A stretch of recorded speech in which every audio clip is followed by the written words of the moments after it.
Hi everyone, hope you are all doing great. In this video, let's try to understand about framing of sentences and what exactly is the most important word in a sentence and how to use that. Now, as you all know, that sentence contains words, but the sentence basically depends on the very basic structure, the subject, verb and object. And if you try to speak in your mother tongue, I believe most of you would not be able to speak purely in your mother tongue. And when you speak in your mother tongue, you will be mostly using English words, other words, but only the verb you may be using in your mother tongue. And that's where we need to focus on the action word, which is the most important word in a sentence. So when you take focus on this verb, I'm not taking you deep into grammar, please do not worry about that. Verb is the action word. But there are words which are not the action words. So we have action words and we have non-action words as well.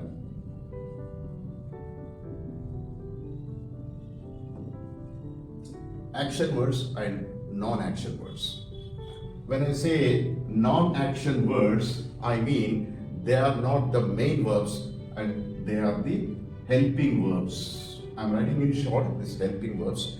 We can also call them as auxiliary verbs. And we need to understand the conjugation of the verbs.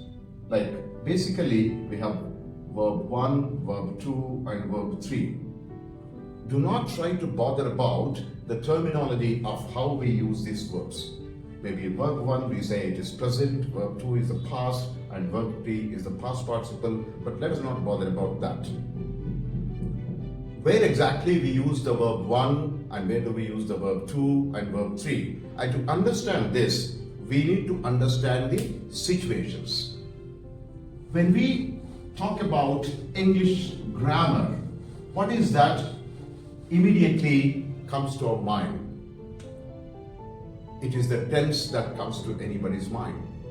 But I say, is tense important for you to learn?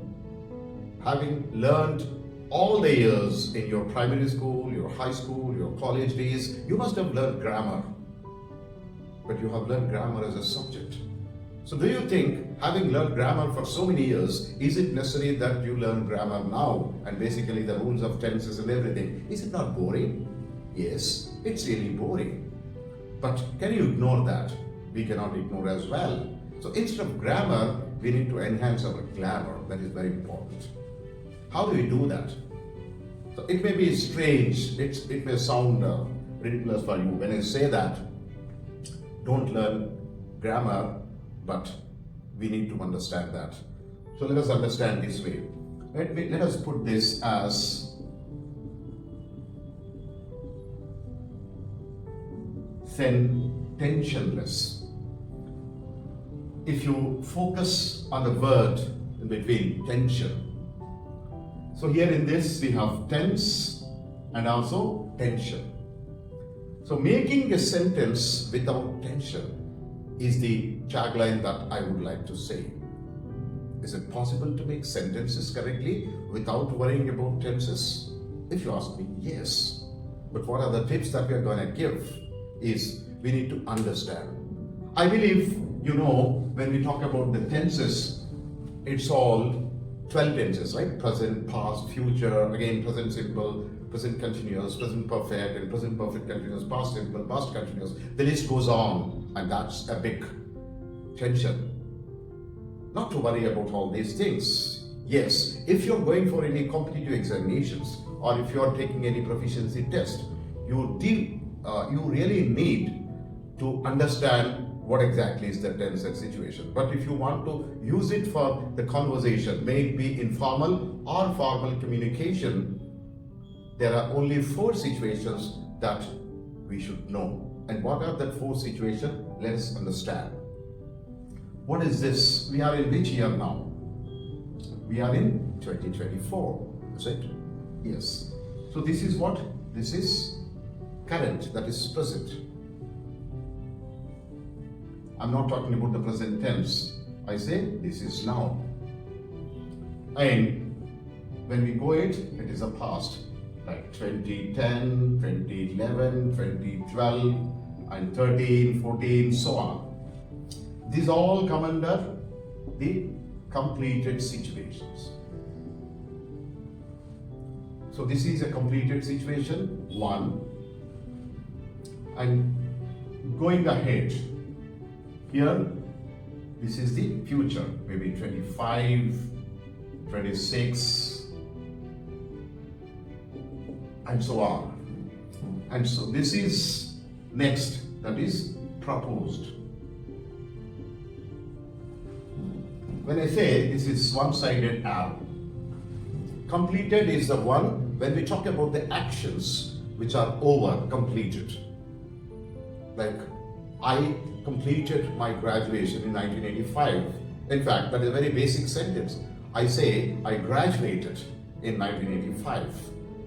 I'm using here the time 1985 for your understanding. So shall I say I graduated in 1985 or I have graduated in 1985, which is right. Or I had graduated. I graduated, I have graduated, I had graduated. Normally, this is a confusion for most of you, is it not? Yes. In this video and in the further videos, we are going to have a clarity of how we have to overcome this situation. Not in completely this videos. In a sequence of videos, we would understand how to overcome this confusion by very simple steps of understanding only the four situations. One is completed, other is proposed. And then when we talk about the present, when I say this double arrow, it indicates the progressive tense. That is actions which are going on. I say this is incomplete situation. So when I say this is incomplete, started but not over. So in a very traditional understanding, we say it is a continuous steps. The actions which are going on, actions which are over, actions which are going on, actions which are going to happen in the near future. So there is a clarity. Like I did, I am doing, I will do. I did, I am doing, I will do. But there is the other one when we take a circle. How about I do? I do it regularly. Like I go to college every day. So when you talk about a regular activity, when you talk about a regular activity, that is a permanent situation. So here we have four situations. One is permanent, other is completed, next one is incomplete, and then the proposed. If you're able to understand the sentences and the appropriate verbs that are used as per these situations, that is enough. Do not bother about using particularly past simple, particularly past perfect. And if you bother that, obviously your fluency would come down. So that is a big blow to the fluency. So don't bother about making tenses, only understand these four situations. Yes, so in our next video, we would understand how to use sentences in the permanent situations. Thank you all. See you in the next video. Bye-bye. Take care.